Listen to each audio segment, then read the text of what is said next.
اللہ الرحمن الرحیم۔ بخاری شریف جلد اول میں ہے، حضرت ابن عباس رضی اللہ عنہ سے مروی ہے کہ انہوں نے کہا، میری خواہش ہے کہ میں امیر المؤمنین حضرت عمر رضی اللہ عنہ سے یہ معلوم کروں کہ نبی صلی اللہ علیہ وسلم کی بیویوں میں سے وہ دو عورتیں کون سی تھیں جن کے بارے اللہ کریم نے سورہ تحریم میں ارشاد فرمایا ہے۔ آپ کہتے ہیں، ایک مرتبہ میں نے حضرت عمر کے ساتھ حج کیا، آپ راستے سے مڑے تو میں بھی چھاگل لے کر ان کے ساتھ مڑا۔ وہ آگے چلے گئے اور اپنی حاجت پوری کی۔ جب واپس آئے تو میں نے ان کے ہاتھوں پر پانی ڈالا، انہوں نے وضو کیا تو میں نے پوچھا، اے امیر المؤمنین، اللہ کے نبی کی ازواج میں سے وہ کون سی دو تھیں جن کے بارے اللہ عز و جل نے فرمایا، اگر تم دونوں اللہ کی جناب میں توبہ کرو تو بہتر ہے؟ حضرت عمر نے فرمایا، اے ابن عباس، آپ پر تعجب ہے، یعنی آپ کو پتہ نہیں؟ اس سے عائشہ اور حفصہ مراد ہیں۔ یہ کہہ کر آپ نے پورا واقعہ بیان کیا اور فرمایا، میرا ایک انصاری پڑوسی مدینہ کے دیہات میں بنی امیہ بن زید کے گاؤں میں رہتا تھا، میرا بھی پڑاؤ اس کے ساتھ تھا۔ ہم باری باری حضور نبی کریم صلی اللہ علیہ وآلہ وسلم کی بارگاہ میں حاضر ہوتے تھے۔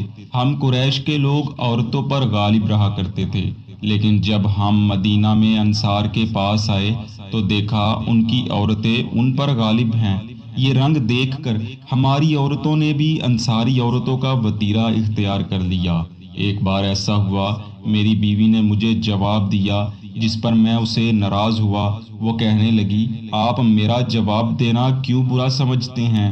حالانکہ نبی کریم صلی اللہ علیہ وسلم کی بیویاں بھی ایسا کرتی ہیں، اور ان میں سے کوئی تو شام تک آپ صلی اللہ علیہ وسلم سے خفا رہتی ہے۔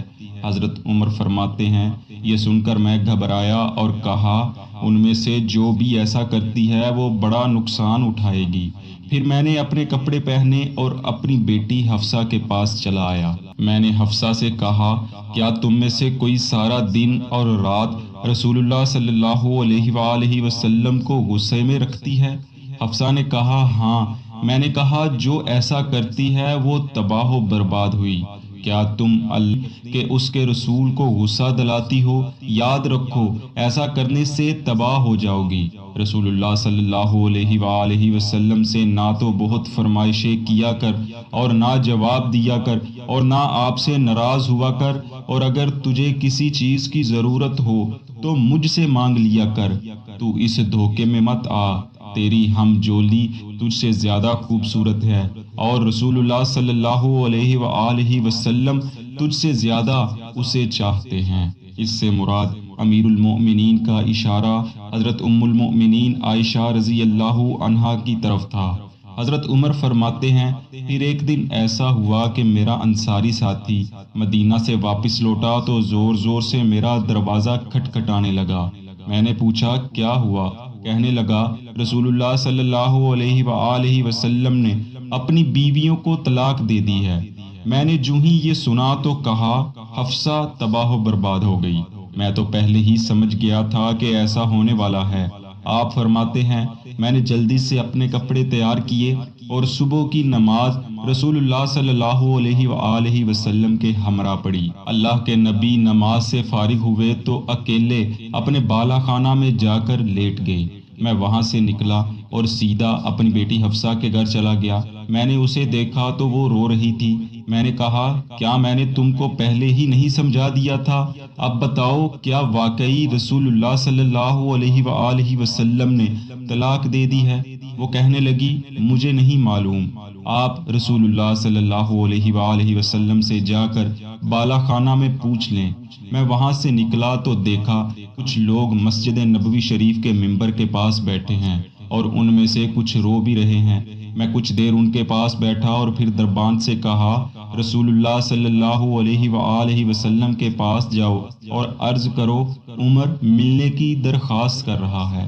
دربان نے حضور نبی مکرم صلی اللہ علیہ وسلم تک میری عرض پہنچائی، مگر آپ نے خاموشی اختیار فرمائی۔ یہاں تک کہ دربان واپس آیا اور مجھے تمام بات کہہ دی۔ میں یہ خاموشی سمجھتا تھا، لہٰذا میں واپس مڑا اور دوبارہ لوگوں کے پاس جا کر بیٹھ گیا۔ پھر کچھ دیر بعد میں دوبارہ اٹھا اور ملاقات کی درخواست کی، مگر پھر حضور نبی کریم صلی اللہ علیہ وآلہ وسلم نے خاموشی اختیار فرمائی۔ پس جب تیسری بار میں نے غلام کو اندر اجازت کے لیے بھیجا تو پھر اس نے باہر آ کر وہی کہا۔ میں مایوس ہو کر واپس لوٹنے ہی والا تھا کہ غلام نے مجھے کہا، اے عمر، رسول اللہ صلی اللہ علیہ وآلہ وسلم نے آپ کو اجازت دے دی ہے۔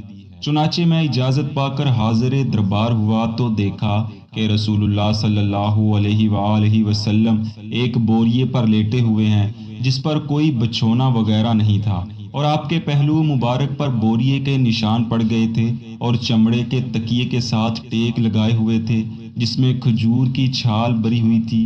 میں نے سلام عرض کیا اور دریافت کیا، کیا آپ نے اپنی بیویوں کو طلاق دے دی ہے؟ آپ نے نگاہ میری طرف اٹھائی اور فرمایا، نہیں۔ مجھے یہ سن کر بہت اطمینان و سکون ملا۔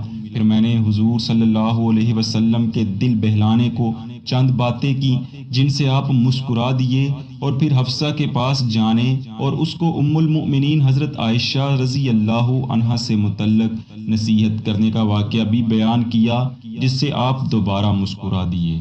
روایات میں ملتا ہے کہ رسول اللہ صلی اللہ علیہ وآلہ وسلم نے ایک بار ام المؤمنین حضرت حفصہ رضی اللہ عنہا کو طلاق دے دی تھی۔